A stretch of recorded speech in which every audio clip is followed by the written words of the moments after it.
Bismillahirrahmanirrahim. Assalamualaikum warahmatullahi wabarakatuh. Alhamdulillahi rabbil alamin. Wassalatu wassalamu ala asrofil anbiya'i wal mursalin wa ala alihi wa sahbihi ajma'in. Amma ba'du. Yang pertama, marilah kita panjatkan puji syukur kita atas kehadirat Allah Subhanahu wa taala, yang mana dengan limpahan rahmatnya kita masih dapat menikmati keindahan dunia ini. Tak lupa kita juga harus bersyukur atas nikmat yang diberikan oleh Allah, yaitu nikmat iman dan Islam, karena tanpa itu kita tidak akan bisa di jalan yang benar. Tak lupa selawat beriringkan salam, marilah sama-sama kita sampaikan kepada Nabi Muhammad SAW. Allahumma sholli wa sallim wa barik alaih. Yang mana jika kita sebagai umat muslim memperbanyak selawat kepada beliau, insya Allah kita akan mendapatkan syafaatnya di yaumil mahsyar kelak. Amin amin ya rabbal alamin. Nah teman-teman, di kesempatan kali ini saya akan bertausiah tentang ujian harta. Apa sih harta itu? Teman-teman, harta itu tidak hanya dalam bentuk materi, namun harta juga bisa bentuk, contohnya seperti uang. Nah itu udah pasti harta ya. Keluarga itu juga harta teman-teman, dan yang lainnya. Amal itu juga harta loh. Amal perbuatan itu juga harta, tapi harta untuk di akhirat nanti. Semua orang pasti senang dong dengan yang namanya harta, tak terkecuali siapapun itu. Siapapun orangnya pasti dia senang dengan yang namanya harta. Karena Allah Subhanahu wa taala menghadirkan rasa senang kepada manusia terhadap harta dalam semua bentuknya. Allah Subhanahu wa taala berfirman, dijadikan terasa indah dalam pandangan manusia kecintaan terhadap apa yang diinginkan. Bisa berupa perempuan, anak-anak, harta benda yang bertumpuk dalam bentuk emas dan perak, kuda pilihan, hewan ternak, dan sawah ataupun ladang. Nah, itulah kesenangan hidup di dunia, dan di sisi Allah lah tempat kembali yang baik. Itu terdapat di Quran surah Ali Imran ayat 14, surah ketiga ya teman-teman. Nah, kita juga bisa memperhatikan firman Allah dalam surah Al-Fajr ayat 20. Wa tuhibbunal mala hubban jamma. Dan kamu mencintai harta dengan kecintaan yang berlebihan, sehingga Allah Subhanahu wa taala menjadikan hartamu dan anak-anakmu hanyalah fitnah atau ujian bagimu. Itu terdapat di Quran surah At-Taghabun ayat ke-14 sampai 15.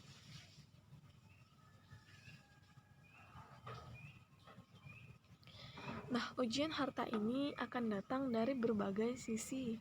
Yang pertama, dari cara mencarinya.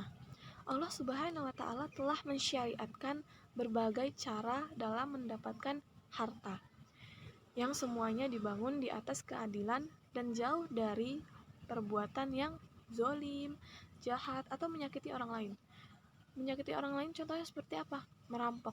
Nah, itu kan pasti dong dia bawa senjata ya. Kalau nggak dikasih, tentu dia menyakiti orang seperti itu. Itu cara yang haram, teman-teman. Itu cara mencari hartanya salah. Nah, jauh dari unsur riba, judi, dan bentuk-bentuk kezaliman lainnya, yang termasuk di dalam bentuk memakan harta orang lain dengan cara yang batil. Allah Subhanahu wa taala berfirman, "Wahai orang-orang yang beriman, janganlah kalian saling memakan harta sesama kalian dengan jalan yang batil, kecuali dengan jalan perniagaan atau perdagangan yang dilakukan dengan suka sama suka di antara kalian." Terdapat di dalam Quran surah An-Nisa surah keempat ayat 29.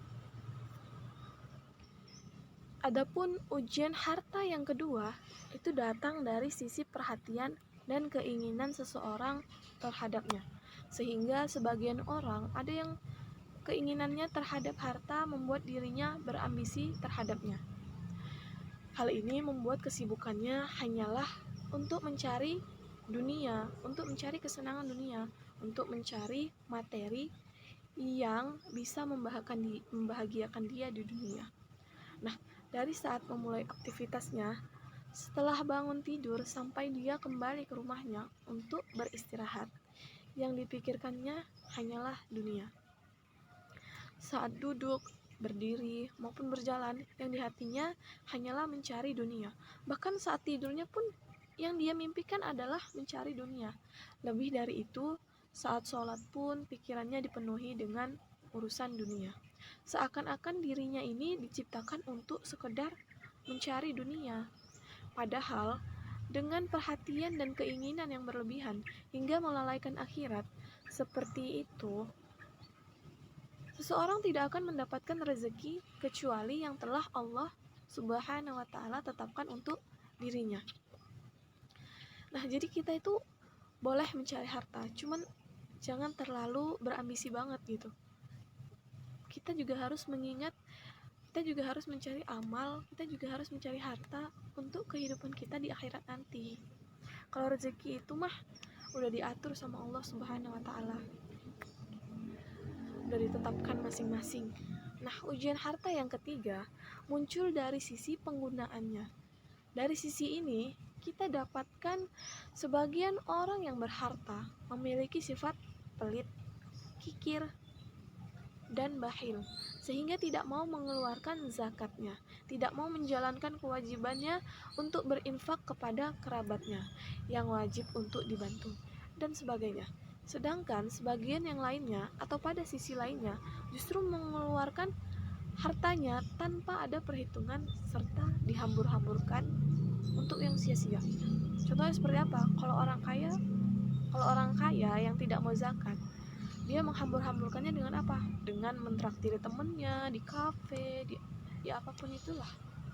Padahal Allah Subhanahu wa Ta'ala menyebutkan di dalam firman-Nya, dan berikanlah kepada keluarga-keluarga yang dekat haknya atau mereka, begitu pula kepada orang-orang miskin dan orang-orang yang dalam perjalanan atau musafir. Dan janganlah kamu menghambur-hamburkan hartamu untuk hal yang sia-sia. Sesungguhnya orang yang menghambur-hamburkan hartanya untuk kesia-siaan adalah saudara-saudara setan. Dan setan itu adalah sangat ingkar kepada Rabb-nya atau penciptanya. Itu terdapat di dalam Quran Surah Al-Isra, surah ke-17 ayat ke-26 sampai dengan 27. Berkaitan dengan ayat ini, sahabat Abdullah bin Mas'ud radhiyallahu anhu berkata, menghambur-hamburkan harta adalah mengeluarkannya tidak pada tempatnya. Nah, ternyata bukan sampah aja yang harus dibuang pada tempatnya. Ternyata harta juga harus dikeluarkan kepada tempatnya. Al-Imam Mujahid rahimahullah berkata, seandainya seseorang mengeluarkan seluruh hartanya pada tempat yang benar, maka dia bukanlah seseorang yang menghambur-hamburkan hartanya.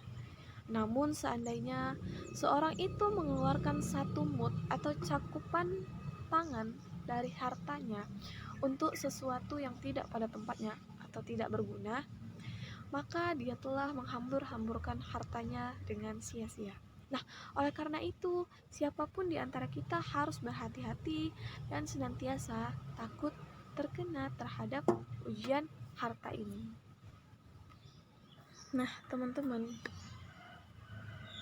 oleh karena itu, siapapun di antara kita harus berhati-hati dan senantiasa takut terhadap ujian harta ini.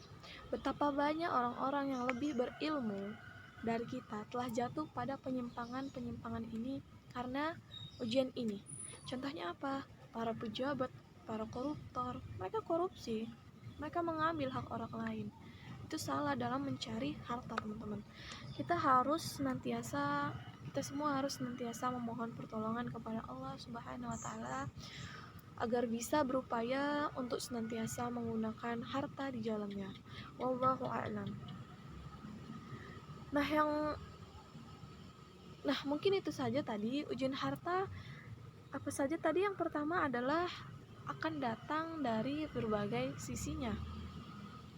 Yang pertama dari cara mencarinya, yang kedua dari cara seseorang ingin mendapatkannya, dan yang ketiga cara kita penggunaannya itu seperti apa. Seperti itu teman-teman. Nah teman-teman, setelah kita mengetahui tentang ujian harta ini, intinya kita harus mengingat boleh mencari harta di dunia, tapi ingat juga kita juga harus membutuhkan harta, membutuhkan simpanan buat di akhirat nanti. Karena ingat teman-teman, hidup di dunia ini hanya sementara, sedangkan hidup di akhirat itu bakal kekal abadi teman-teman. Jika kalian mempunyai harta, jika kalian mempunyai amal, maka siap-siaplah untuk hidup berbahagia di akhirat nanti. Namun jika kalian tidak mempunyai amal untuk akhirat, tidak mempunyai harta untuk akhirat, maka siap-siaplah akan menjadi miskin di akhirat nanti. Yang dimaksud harta untuk di akhirat itu apa? Bukan uang teman-teman, tapi amal perbuatan. Contohnya kalau sholat, nah sholat itu termasuk harta untuk di akhirat nanti teman-teman. Bersedekah itu salah satu harta juga teman-teman. Dan perbuatan-perbuatan baik lainnya itu akan menjadi harta di akhirat nanti teman-teman. Jadi ingat teman-teman, boleh mencari uang, tapi ingat juga mencari harta untuk di akhirat. Makanya kita kalau mencari uang itu kalau bisa yang bagus-bagus lah, jangan korupsi. Walaupun serendah apa pekerjaan kita, walaupun setinggi apa pekerjaan kita, cobalah berbuat untuk jujur dalam mencari harta. Intinya jangan memakan hak orang lain. Korupsi itu kan sebenarnya uang rakyat ya, uang yang akan disalurkan oleh pemerintah untuk rakyat. Namun apa? Malah dipotong, malah dimakan sendiri. Itu kan memakan hak orang lain namanya. Nah teman-teman, mungkin ini saja yang dapat saya sampaikan. Kurang dan lebihnya saya mohon maaf. Saya akhiri. Assalamualaikum warahmatullahi wabarakatuh. Oh ya, terima kasih telah menonton video saya lagi. Terima kasih banyak. Assalamualaikum warahmatullahi wabarakatuh.